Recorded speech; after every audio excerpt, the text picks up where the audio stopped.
10,000 మందికి వంట అయితే ప్రిపేర్ చేసాము. ఫస్ట్ రోజు వచ్చేసి 2,000 మందికి చేసాం, రెండో రోజున ఏమో 3,000 మందికి చేసాం, లాస్ట్ రోజున 5,000 మందికి వంట అయితే ప్రిపేర్ చేసాము. హాయ్ ఫ్రెండ్స్, మన హెచ్ఎస్ఆర్ ఈవెంట్స్ లో మన హనుమాన్ జంక్షన్ నూజివేడ్ రోడ్ లో ఉన్న హోసన్న మందిర్ లో 3 రోజులు మీటింగులు జరిగినాయి. మీటింగ్ వచ్చిన ప్రతి ఒక్కరు మాతో కలిసి తలకో పని చేశారు. అలాగే పాస్టర్లు దగ్గరుండి మరీ వంట చేయించుకున్నారు. అలాగే మీకు కూడా ఎలాంటి ఫంక్షన్లు ఉన్నా క్యాటరింగ్లు అయినా ఈ నెంబర్కి కాంటాక్ట్ అవ్వండి. మేమైతే రీజనబుల్ రేట్లలోనే చేస్తాం. ఈ వంటకైతే రివ్యూ ఇచ్చారండి. మన ఛానల్లో ముందు వీడియోల్లో ఉంది, చూడండి. మా ఛానల్ అయితే సబ్స్క్రైబ్ చేసుకొని ఈ వీడియోని లైక్ చేయండి.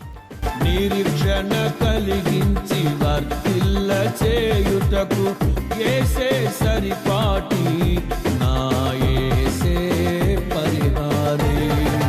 మధురం మధురం